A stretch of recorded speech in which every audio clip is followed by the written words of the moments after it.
한동훈 대표는 어디에서 예비비 삭감으로 재해복구를 못한다라고 하는 그런 어리석은 공격을 한단 말입니까? 예산의 ABC도 모르는 한동훈 대표 반성하십시오. 그래놓고 어떻게 여당의 대표로서 지도자가 된다고 감히 예산부터 배우고 대표 역할을 하라고 주문하고 싶습니다. 4.8조 원에서 2.4조 원을 감액했습니다. 23년도 예비비 총 지출액이 1.3조 원입니다. 올해도 1.5조 원 수준일 것입니다. 아무리 써도 예비비는 그렇게 쓰여 왔습니다. 2.4조 원을 감액해도 예비비 지출에는 아무런 문제가 없습니다. 9천억 원의 여유 지분이 있습니다.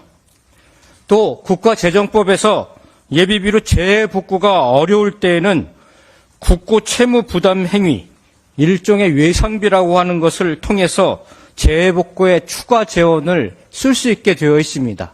이 돈이 한 1.5조 원 정도 이미 재원으로 마련되어 있습니다. 한동훈 대표는 어디에서 예비비 삭감으로 재해복구를 못한다라고 하는 그런 어리석은 공격을 한단 말입니까? 특활비 문제를 말씀드리겠습니다. 이번 예결위에서 제가 특활비성 예산의 전체 규모에 대해서 여지껏 한 번도 밝혀진 적이 없습니다. 그런데 그것을 일일이 정부의 디브레인 회계 시스템에 들어가서 일일이 분석을 했습니다.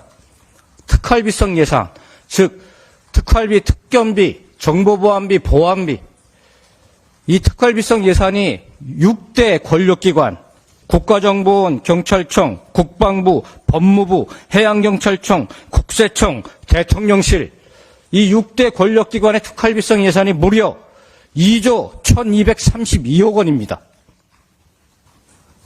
이 중에서 지출이 증빙되는 특경비를 제외하고서라도 6대 기관의 특활비성 예산은 1조 1968억 원입니다. 1조 1968억 원이 아무런 지출 증빙 없이 쓰여지고 있었습니다. 국민이 이것을 용납하겠습니까? 명절 떡값, 민원실 격려금, 부서간 나눠먹기, 자의적 포상금, 공기청정비 렌탈비, 휴대폰 요금, 기념사진 촬영비, 상품권 구입, 검찰 음악동호회 활동비,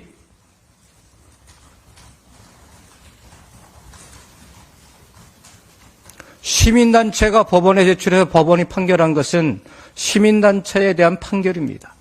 국회는 더 엄격해야 합니다.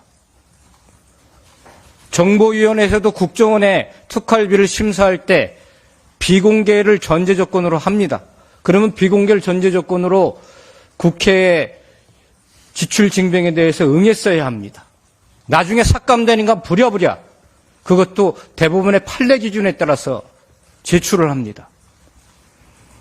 국회는 국회법에 따라서 또 윤리법에 따라서 그것을 기밀누설하면 자체적으로 또 처벌되게끔 되어 있습니다. 국회의원이 그런 양심과 그런 윤리 기준을 스스로 해치는 일을 하지 않습니다.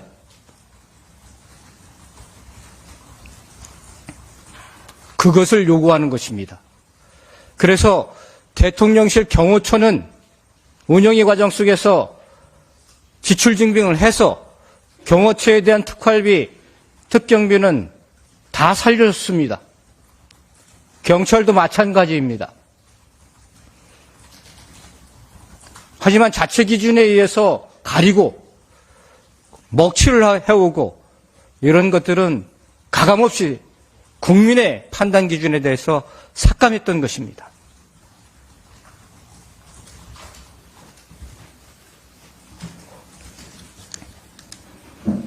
업무상 횡령과 국고 손실죄에 해당할 수 있습니다.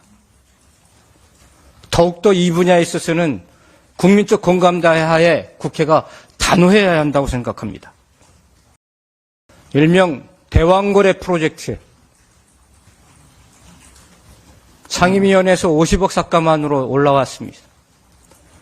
그런데 최소한의 금액을 남겨두고 예결위에서 삭감을 했습니다. 대왕거래 프로젝트는 굉장히 사업성뿐만 아니라 액트지오의 업체에 대한 신뢰성 문제, 또 타당성 조사를 하는 애초에 부정적 의견을 냈던 스탠다드 앤 푸어스를 또 그 조사업체로 선정했던 문제. 2017년에 아마 포항 지진 사태를 알고 계실 겁니다. 진도 5.4에 굉장히 큰 규모의 지진이 발생을 했는데 그것은 지열 발전을 하기 위한 실증으로 지열 깊이 시추공을 뚫었다가 발생한 지진이었습니다. 수평선상으로 대왕거래 프로젝트의 시추공이 예정되어 있습니다. 만약에 그 깊이가 포항 지진이 일어났던 그 깊이하고 거의 유사합니다. 잘못 뚫었다가는 포항 지진 사태가 재현될 수 있습니다. 그러한 것들에 대해서 안정성 검사를 더욱더 심도 있게 해서 추진해라고 하는 국회의 요구사항이었습니다.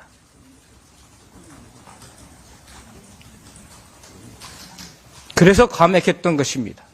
그런 것들이 충분히 검증되고 추진해도 늦지 않습니다.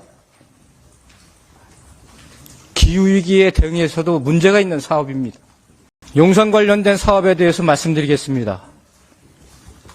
이미 정부는 496억 원으로 용산 대통령 이전을 한다고 했다가 이미 당초 대비 2164억 원이 늘어난 2660억 원을 대통령실 이전과 관련해서 썼습니다.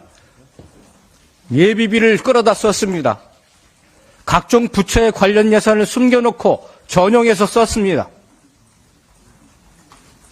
앞으로 합참청사 이전, 미군 용산 잔류기지 대체부지 마련 비용 8천억 원 정도가 더 들어갑니다. 대통령이 직접 나서서 496원밖에 안 들어가겠다고 한 용산 이전 비용이 1조 원 이상 더 들어가게 되는 현실입니다. 이것을 어떻게 국회가 눈 감고 있으란 말입니까?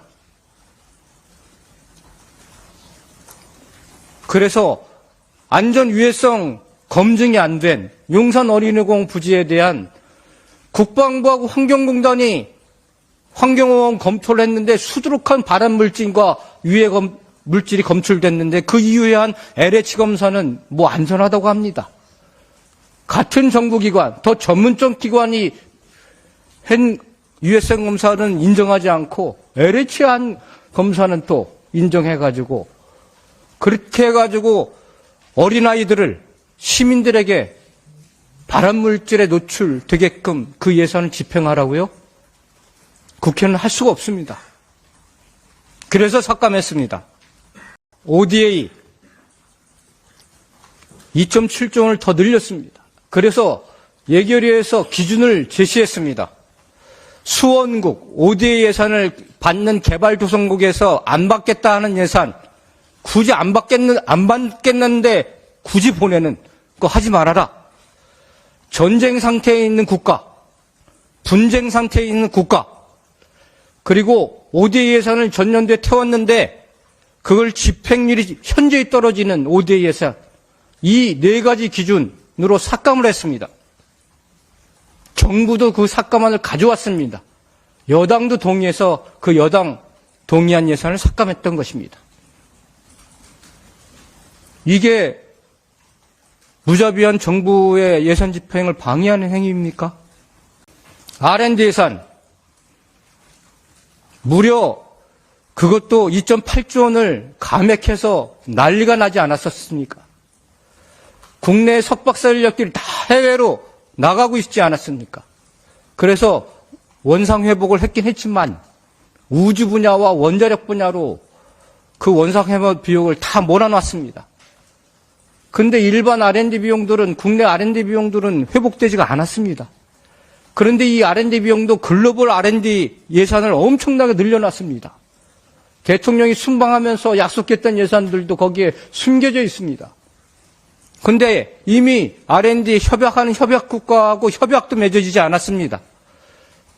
해외 R&D는 지적재산권 문제가 있어서 협약에 굉장히 오랜 시간이 걸립니다.